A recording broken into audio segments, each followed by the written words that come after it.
Bienvenue dans l'univers de TV Bien. Vous retrouverez tous ces films et plein d'autres choses encore sur le site tvbien.com. TV Bien vous présente une série de 3 films qui grondent. En ouverture, Paris Printemps 2003, un film de Samia Al-Kayar. Les bombes tombent sur Bagdad et progressivement les communications téléphoniques se coupent. Un film sensible et personnel. À voir absolument.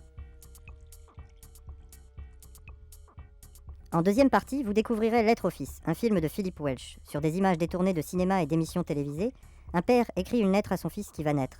Cette lettre se termine par l'idée suivante: le monde a déjà été filmé, il s'agit maintenant de le transformer. Enfin, pour cette troisième et dernière partie, nous vous présentons Je m'appelle, un film de Stéphane Elmadjian.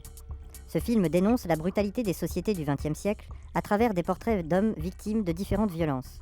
Chacun de ces hommes se présente à tour de rôle et raconte par bribes la dureté de sa condition. Ils sont d'âges divers, de nationalités variées, mais tous ont vécu la même histoire, celle de l'oppression.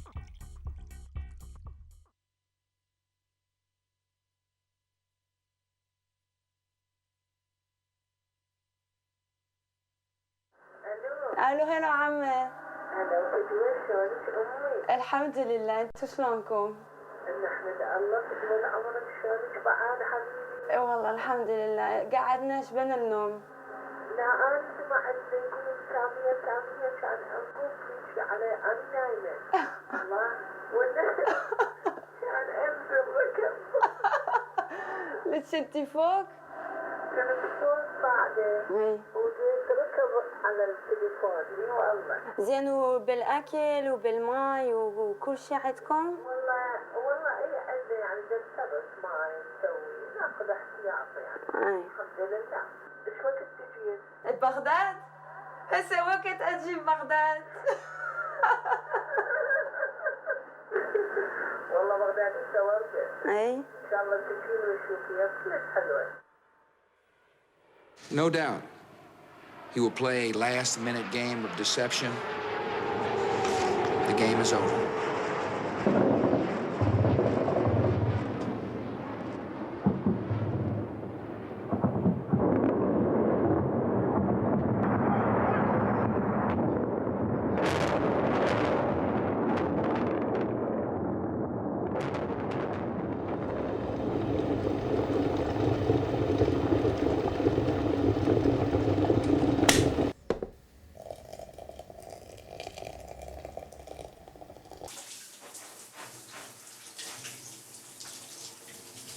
Vendredi 21 mars. Cette nuit, elle est revenue. Je n'ai pas veillé pour l'accueillir. C'est une vieille connaissance qui va et qui vient.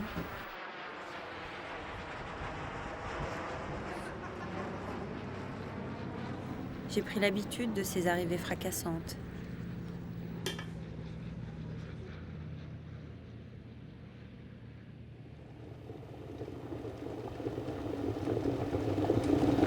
Mercredi 26 mars. Reprendre les travaux de la salle de bain.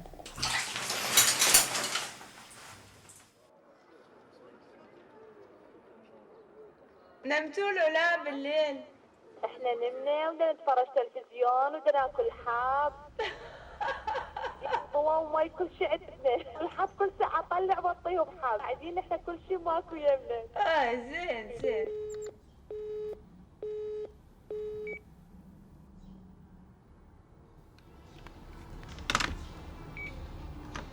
Hind est déjà collée à la télé. C'est sa stratégie à elle pour cohabiter avec la guerre. Oncle Aqil fume clope sur clope. Bilal passe ses nuits sur la terrasse. Il regarde les bombes tomber en centre-ville. Moi, j'écoute Fayrouz.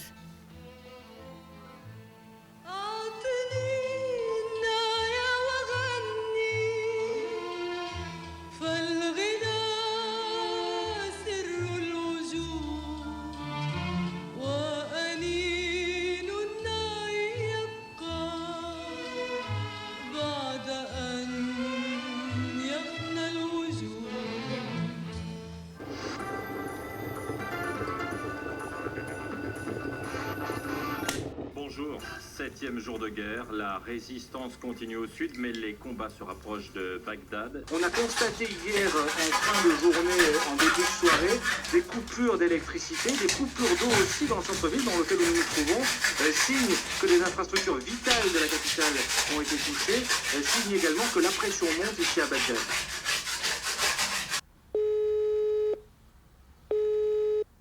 الو هلا عمي هلا وانتم كيفكم شلون زينين؟ انتو شلونكم؟ الحمد لله الحمد لله احنا هنا كلهم زينين والله الحمد لله والله ولد بناتنا صغار كبار كلهم زينين ولا تخافون يعني. N'ayez pas peur.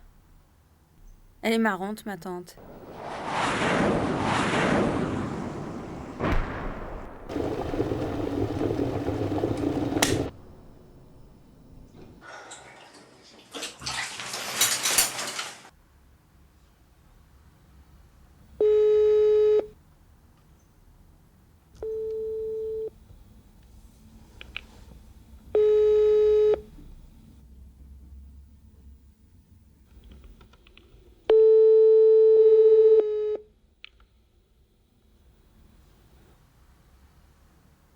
Non contente de mettre le souk, la guerre s'amuse aussi à couper le fil du téléphone.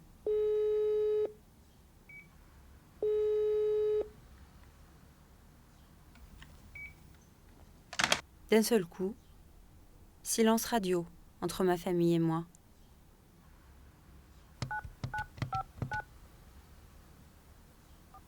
Le numéro que vous demandez n'est pas attribué. Veuillez consulter.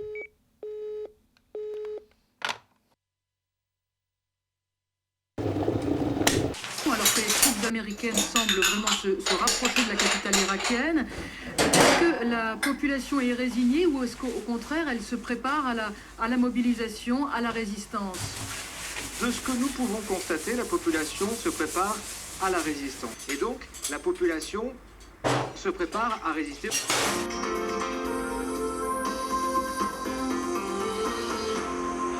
Il est 9h30, le journal Didier Charpin. Le retentissement des sirènes, les missiles irakiens et les répliques de la DCA irakienne, Bagdad a revécu des scènes de guerre cette nuit.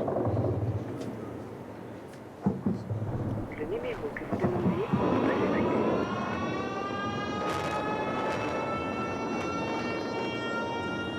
Comment la ville se protège-t-elle justement dans la perspective d'un siège éventuel? La ville se protège en se préparant avec des tranchées pleines de pétrole pour créer un rideau de fumée, en stockant des armes dans les maisons. Une partie de la population est armée, ce sont les miliciens du parti basse. On les estime à 150 000. La population est angoissée parce qu'elle a bien compris, vu la violence des bombardements dans la périphérie sud de la ville, elle a compris que le combat va être acharné.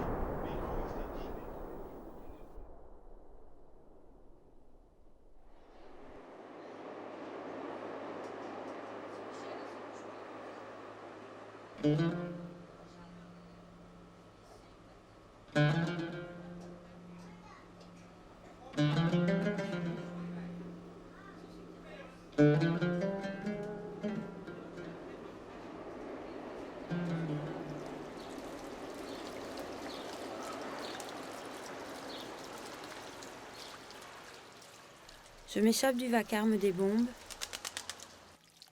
À la mosquée, je trouve le calme.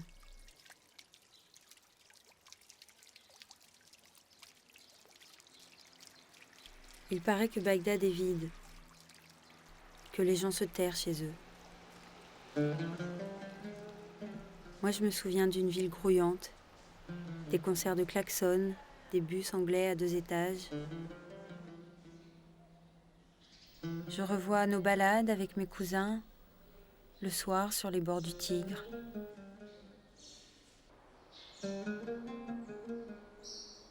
Comment réagissent-ils à l'entrée des Américains dans Bagdad ?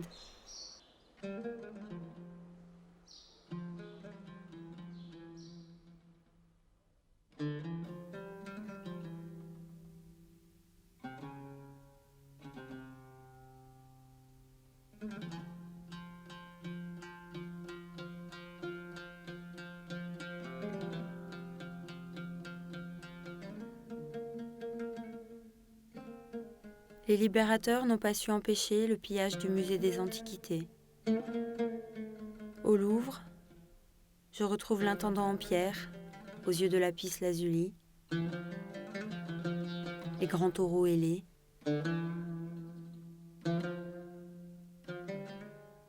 Tout n'a pas disparu. Eux et moi, nous sommes bien là. Et si les miens sont morts, moi, ici, je serai leur mémoire.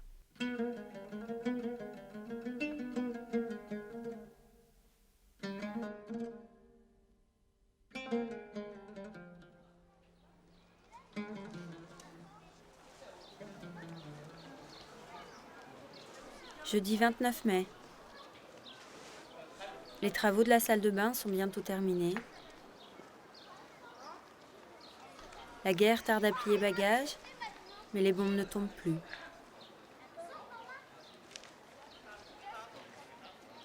Ce matin, comme dans un rêve, le téléphone a sonné. C'était Nazar. Il a juste eu le temps de dire que tout le monde allait bien, et ça a coupé.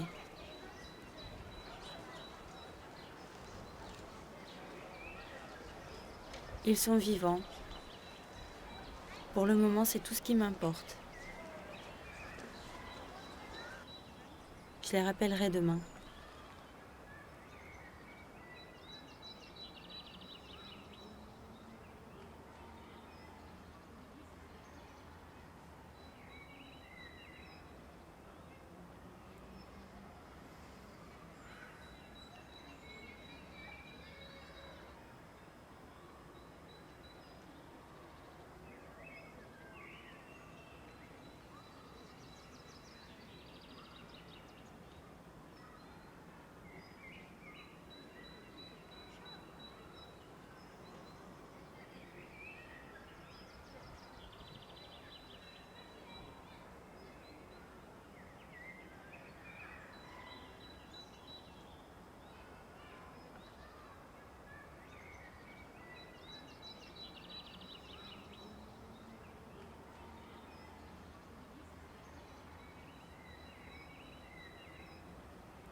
Mon fils, cette lettre que j'écris aujourd'hui, aucun facteur ne te la portera, car tu n'es pas encore de ce monde.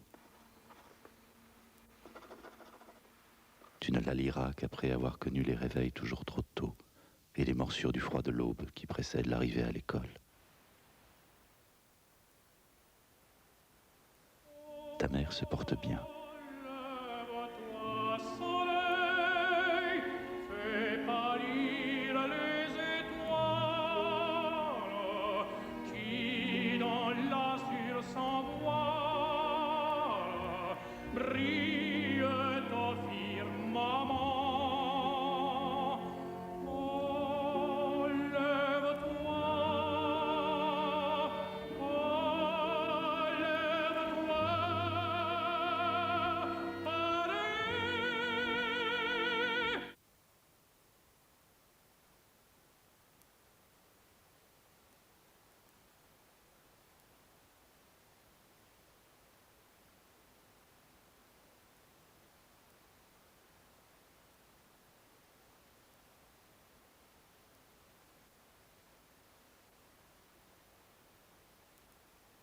Si je suis à même de t'appeler fils alors que tu n'es pas encore né, c'est que je t'écris d'une époque singulière qui a vu l'outil de l'homme pénétrer le secret des futures mères.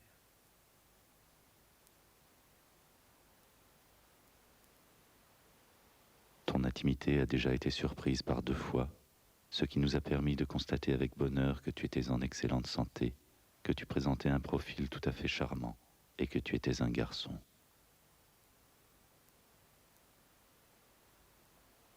Mais que penser d'un instrument qui donne corps à ce qui n'est pas encore, à ce qui est à venir, et fait apparaître sur le même écran cathodique qu'empruntent les illusions télévisées, l'invisible pourtant là.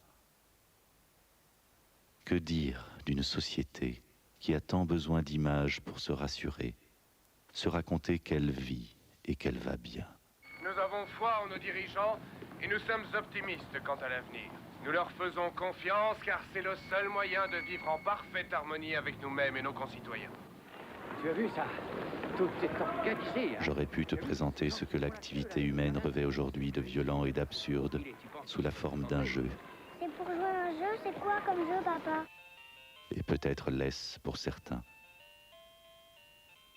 Mais qu'y a-t-il de ludique dans la vie dépossédée que mènent les hommes ici, dans les gesticulations qu'ils revendiquent fièrement et qui les aliènent chaque jour davantage?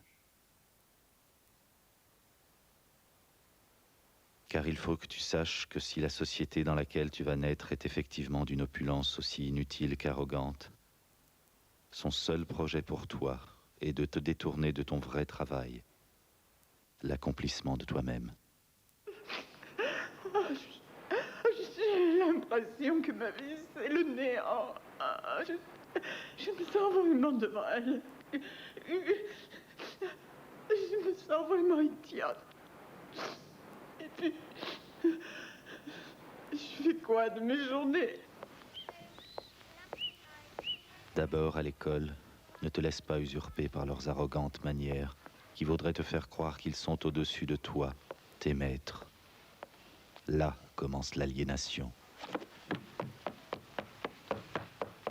Obéis, ne conteste pas les ordres. N'apprends pas leurs leçons de veulerie et de résignation. Je suis déprimé, je sais pas quoi faire. Défonce-toi, ça vaut le coup. Ah, tu dis ça, mais t'as eu une promotion.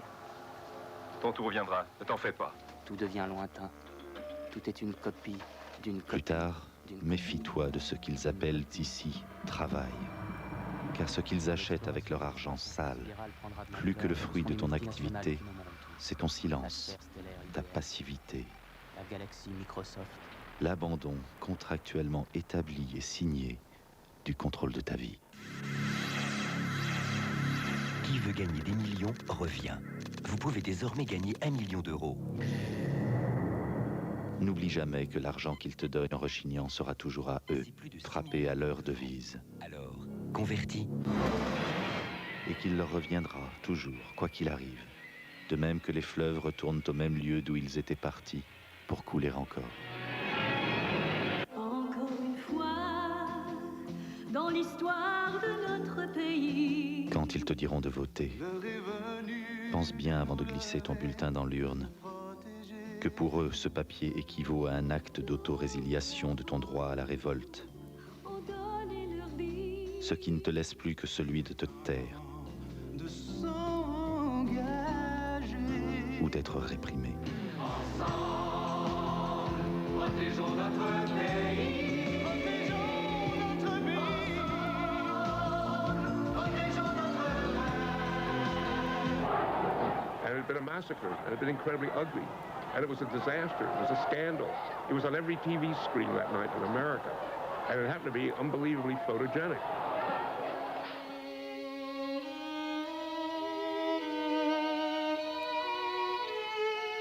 Figure-toi bien la tête de celui qui est sur le point de recevoir ta voix, donc ton soutien. Après une campagne conçue pour plaire le temps que dure une élection, comme une publicité, et imagine son âme.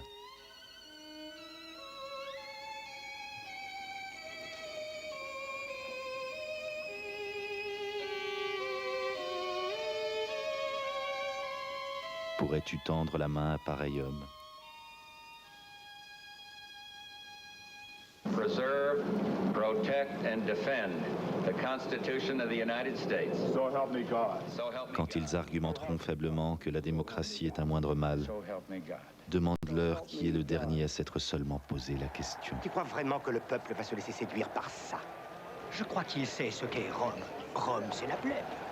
Quelques tours de magie vont suffire à les distraire. Il va leur ôter leur liberté et eux vont l'acclamer.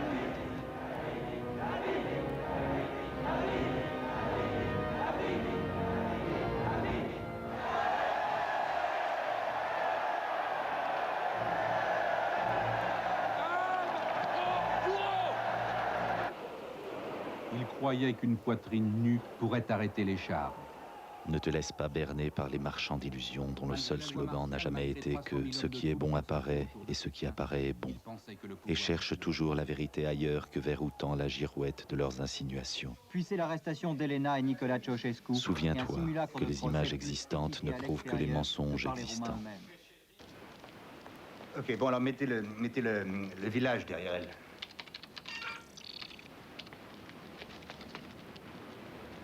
Il me faut des cris, s'il te plaît. Ah, c'est génial, ça donne la chair de poule, c'est superbe.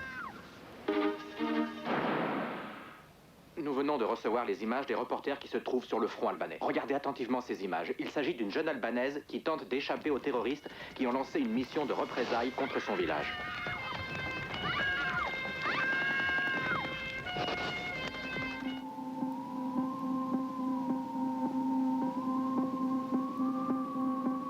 Lors même que la production nourricière n'a jamais été aussi abondante et pourrait déjà depuis longtemps assurer à chaque homme une pitance plus que convenable. Comment expliquer à l'enfant curieux que tu seras sans doute le long cortège des affamés?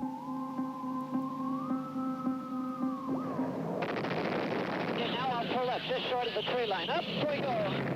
That was an outstanding target. All right, we bombed first of all, and we could see the people running everywhere. It was fantastic.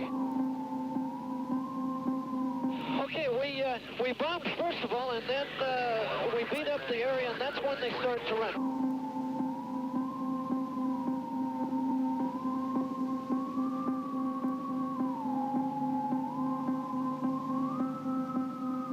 Okay, then the napalmers come across, and we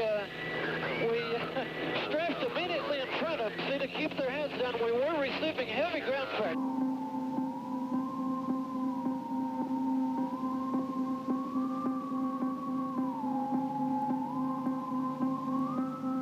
Fantastic, and we really made them run. That's outstanding, because when they get out of their trenches in the open, we can really hit them, and that's what we like to do. That's what we're here for.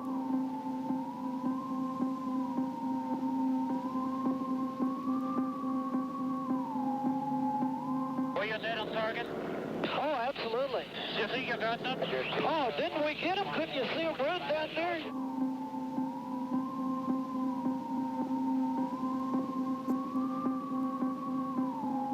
Man, I know we got them. We could, I've got 420 millimeter cannons you can see out here, and we really hosed them down. By Joe, that's great fun. I really like to do that. The Army will go in this afternoon with helicopters and have a look around.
Je m'appelle Émilien Casselage, né à Rodez, le 25 avril 1912.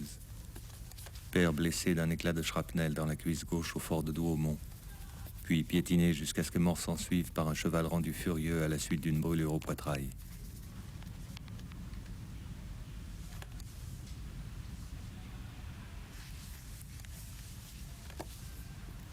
Mère décédée en 1920 à l'âge de 28 ans dans un accident du travail aux usines Mèche de Toulouse.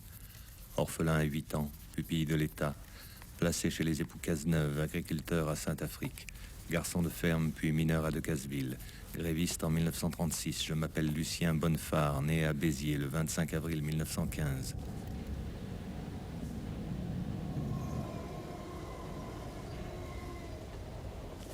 Blessé à la clavicule gauche lors d'une manifestation interdite par le préfet, mobilisé le 2 septembre 1939, fait prisonnier le 20 juin 1940 à Rambervillers, détenu à Trèves, Stalag 12D, évadé en juillet 1941 en compagnie des frères Vuillot, agriculteurs savoyards. Je m'appelle Edmond Bardol, né à Châlons le 25 avril 1913, berger jusqu'à la Libération, embauché en 1946 par les établissements Magre de Lyon en qualité de gardien. Marié en 1948, père de 2 enfants, je m'appelle Georges Rincieux, né à Brest le 25 avril 1918, licencié en 1956 à la fermeture de l'usine, chauffeur-livreur puis concierge jusqu'en 1972. Dépression depuis la mort de ma femme, séjour en hôpital psychiatrique en 73, 75, 78. Tentative de suicide, je m'appelle Anatole Blanc, né à Paris, 18e le 25 avril 1916. Interpellé plusieurs fois pour ivresse sur la voie publique. Condamné à 18 mois de prison pour récidive de vol à l'étalage. Sorti en 82 à l'âge de 70 ans, 67 ans, 69 ans, 64 ans, 66 ans. 3000 francs de retraite mensuelle. Vivant depuis 92 en compagnie de Monseigneur. Chien bâtard.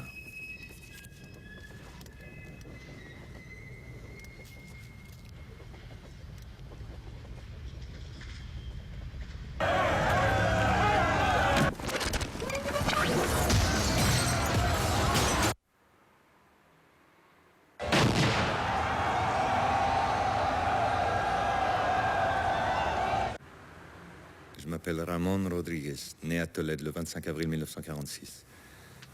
Ce n'est pas que je ne savais pas que ça devait finir comme ça, mais quand Pablo est venu dire à l'Assemblée des grévistes que la Guardia Civile avait bloqué toutes les issues de l'usine, je n'ai pas cru que c'était possible, que ça se passait là, maintenant. Je m'appelle Antonio Jarra, né à Séville le 25 avril 1950. Je ne pouvais pas comprendre ce que ça venait faire dans ma vie. Je m'appelle Jesus Blanco, né à Valdepeñas le 25 avril 1948, et je ne pouvais plus me représenter ma vie. Pas plus que je ne pouvais croire que ce qu'on appelle une vie pouvait tenir dans les 1000 mètres carrés d'une usine de chaussures dans la banlieue de Madrid. Je m'appelle Juan Muñoz, né à Valencia, le 25 avril 1952. Le lendemain matin, je suis passé devant le juge avec mon bras cassé en bandoulière et mes pansements sur le visage. Je me souviens d'un homme jeune, blond et sec, avec des lunettes rondes en écaille. Sur son bureau, une photo d'une femme, peut-être sa mère, me regardait en souriant. Et j'ai pensé, je m'appelle Ramon Rodriguez, Antonio Jarra, Jesus Blanco, Juan Muñoz. Je suis un damné de la terre. Voilà 30 ans que je galope en rond dans les cours trop étroites des écoles, des usines, dans l'espoir de décoller un jour et de gagner les airs, de me fondre aux nuages et d'envahir l'espace. Mais cette maudite terre m'a maudit en acte, comme je l'ai maudite en parole. Et me voici damné, vissé pour toujours à la terre. Et cette femme sur la photo a un fils qui va me mettre en cage. Et elle sourit, chez elle, tranquille et fière, intacte et hors d'atteinte. Les 4 années suivantes, je les ai passées en prison. J'ai été 15 ans conducteur d'engin à Saragosse, saisonnier 5 ans. J'ai aujourd'hui 53 ans, 50 ans, 52 ans, 48 ans. Je suis en vie, c'est tout ce que je peux dire.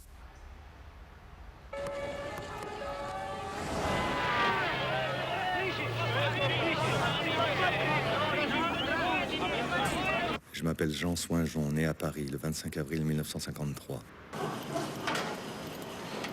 Fils d'artisan boucher, élève chez les frères maristes, renvoyé, fugueur à 15 ans, renié par mon père, héroïnomane depuis un voyage effectué en Asie en 1970.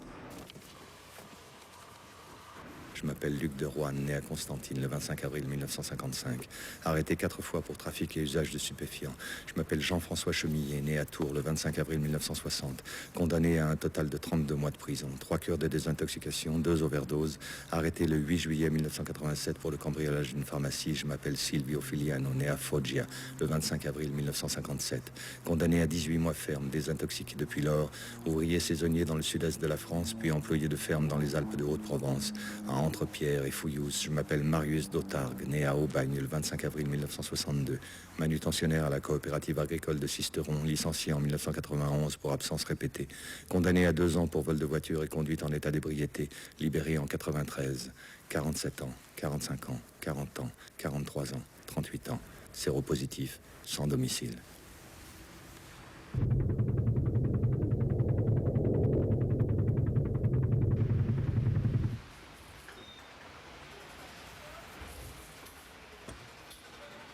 Je m'appelle Karim Belkacem, né à Fos-sur-Mer le 25 avril 1964.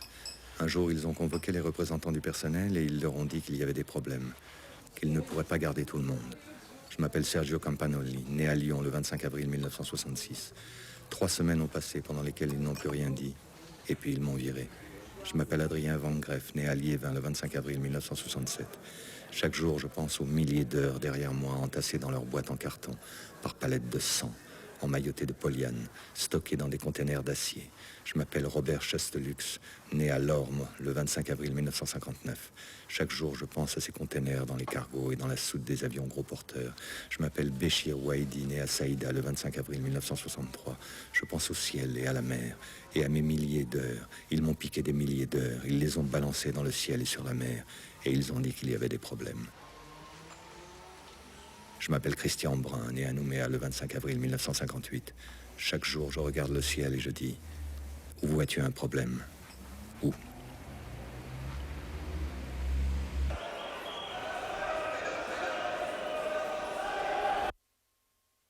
Je m'appelle Frank O'Rourke, né à Belfast le 25 avril 1935. Ce jour-là, 3 types du MI6 m'attendaient à la sortie du boulot. Je m'appelle Brian Fitzgerald, né à Starbane le 25 avril 1940. Ils m'ont interrogé durant 3 jours et 3 nuits, en se relayant toutes les 2 heures. Je m'appelle Hugh Mitchell, né à Derry le 25 avril 1947. Ils posaient leurs questions et je répondais inlassablement. Je m'appelle Frank O'Rourke, Brian Fitzgerald, Hugh Mitchell, citoyen irlandais, ouvrier typographe, marié, père de 2 enfants. Je m'appelle citoyen, ouvrier, marié, père. Le matin du 4e jour, ils m'ont bandé les yeux et ils m'ont emmené sur le toit de l'immeuble. Ils m'ont fait grimper dans un hélicoptère et ils m'ont expliqué qu'ils allaient me jeter à la mer. Je m'appelle Patrick Lynch, né à Lurgan, le 25 avril 1951. L'engin a décollé, nous avons volé une dizaine de minutes. Je m'appelle Dan O'Neill, né à Middletown, le 25 avril 1954. Je ne voyais toujours rien. Le pilote énumérait les noms des bourgs qui longent Belfast Lough. On survole Green Island, Carrickfergus, Whitehead, et puis il a dit... Voilà Island Maggie. On va piquer au large. Et pour finir, c'est bon. Aucun bateau en vue. Alors ils ont ouvert la porte de l'appareil et ils m'ont assis au bord du vide. Je m'appelle Thomas Foyle, né à Ballycastle, le 25 avril 1949. Il est encore temps de sauver ta peau, imbécile, a crié le type qui me tenait par les épaules. Je n'ai rien dit. Il m'a poussé. J'ai hurlé. Une demi-seconde plus tard, je percutais le toit de l'immeuble. L'appareil avait fait du surplace. Je sanglotais. Le vacarme des pales a peu à peu cédé la place au silence des villes, peuplé de bruits lointains de circulation, de klaxons et d'avions dans le ciel. Un des types m'a retiré le bandeau. Il a regardé ses mains et il a dit « On dirait que tu te déplumes, Frank. Brian, Hugh, que tu te déplumes, Patrick. Dan, tu te déplumes, Thomas. » J'ai passé une main sur ma tête et tous mes cheveux sont tombés devant moi. Je les regardais sans comprendre. Les types ont éclaté de rire. Et je me suis évanoui. Quand je me suis réveillé en cellule, je n'étais plus le même homme. Ce n'était plus moi, c'était un autre. Je ne sais pas qui.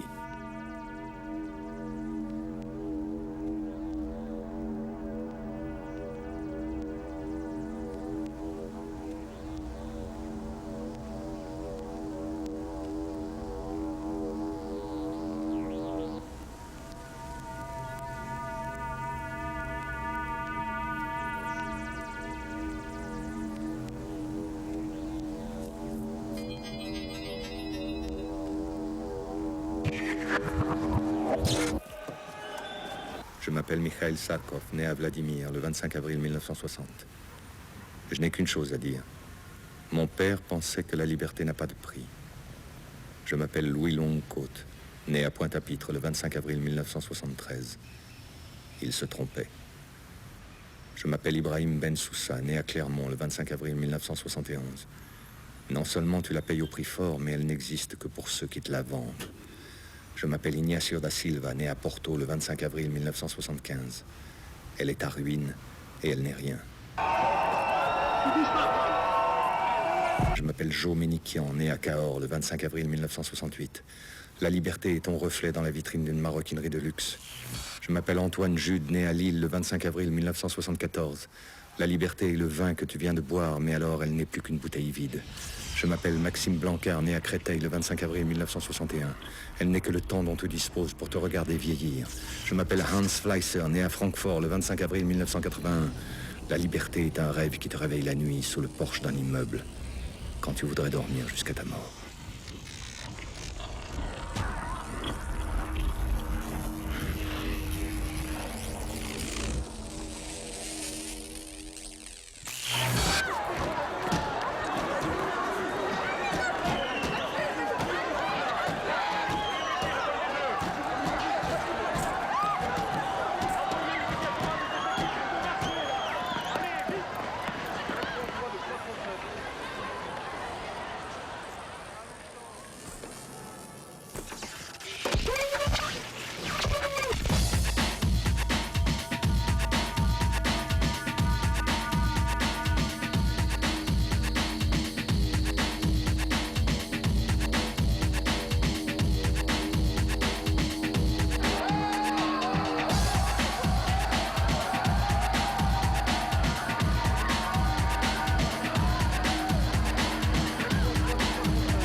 Comúnmente se habla de que existe una lucha entre oposición y gobierno. Nosotros somos mucho más amplios en esto. Decimos que la lucha que existe ahorita no es entre oposición y gobierno, sino que la lucha que existe ahorita es una lucha entre los pobres contra los ricos.